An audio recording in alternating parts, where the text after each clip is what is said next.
Ya. Voy a hablar sobre la Guerra Fría.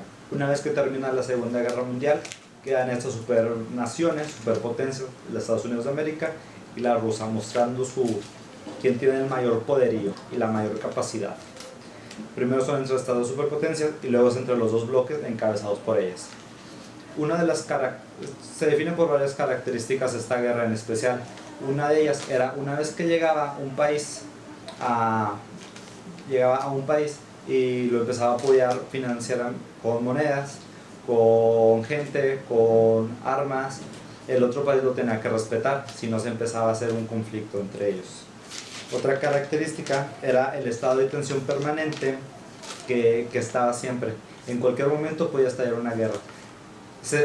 Hubo conflictos pero locales, así como el coreano, así como el de Vietnam, Afganistán, pero no pasó a mayores con el miedo de que estallara una tercera guerra mundial, y más porque los dos tenían armas nucleares para una catástrofe mundial. Otra característica era que trataban de distinguir entre aliados y enemigos.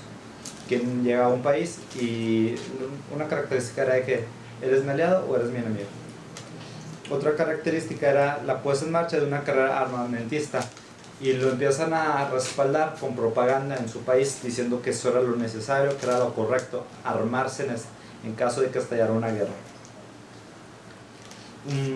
Hubo tres conflictos en especiales que fueron los más para señalar, que uno de ellos fue la guerra en Corea, que fue el primer conflicto en 1950.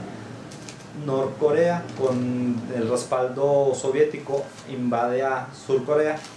Estados Unidos lo ve como como algo personal y decide apoyar a Surcorea con armamento, con dinero, con personas. En ese momento estaba Truman. Después empieza la guerra el conflicto de los misiles cubanos, que fue en 1962. Fidel Castro llega al poder y derroca, podría decirse que al Estados Unidos, porque Estados Unidos estaba apoyando a Cuba. Llega Fidel Castro, quita todas las empresas americanas, hace nacional Cuba, lo hace soberano, y la Unión Soviética ve ahí una oportunidad de meterse, llega y apoya a Cuba. Lo que hace, envía barcos, les envía alimentos, les envía maquinaria, les envía armamento pero básico. Estados Unidos se da cuenta que no es solamente estaba enviando armamento básico, sino que también había estado metiendo armas nucleares. Esto lo ve como una amenaza para su país y empieza y declara, en ese momento estaba F. Kennedy, que si llegara otro barco soviético a Cuba, lo iba a ver como una amenaza, y en caso posible lo iba a ver como el inicio de una guerra, y en dado caso también iba a haber la posibilidad de usar armas nucleares. El presidente en curso de Rusia decide evitar algún conflicto y desviar los 27 barcos que iba a llevar a Cuba, decide desviar. Otro fue la guerra de Vietnam, que fue un conflicto que realmente ni siquiera había empezado Estados Unidos. En Estados Unidos, en territorio, empieza a haber un descontento por parte de la población. No lo ven aceptable esta guerra, no lo ven con fundamentos. Estados Unidos decide retirarse y se ve como la primera guerra que perdió Estados Unidos. Luego empieza el fin de esta bipolaridad en 1970, 1980, cuando mueren muere un presidente ruso, luego llega otro y también muere al menos de un año, y llega Gorbachev, que era una persona joven, una persona con nuevas ideas, una persona que no quería seguir con esa cosa que iba arrastrando. Comentó que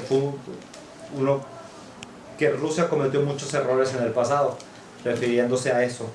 Y en Estados Unidos llega este presidente, Reagan, antes era actor de cine, y también llega primero con una decisión de que iba a empezar una carrera armamentista, y implementa esto que fue de la guerra de las galaxias. Empiezan las pláticas entre Rusia y Estados Unidos, estos dos presidentes.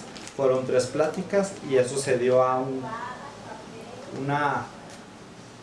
empezaron a ver la posibilidad de que ya no siguiera esta guerra, y en la tercera se firmó en Washington un tratado para ya desarmar todas las armas nucleares de corto y mediano alcance.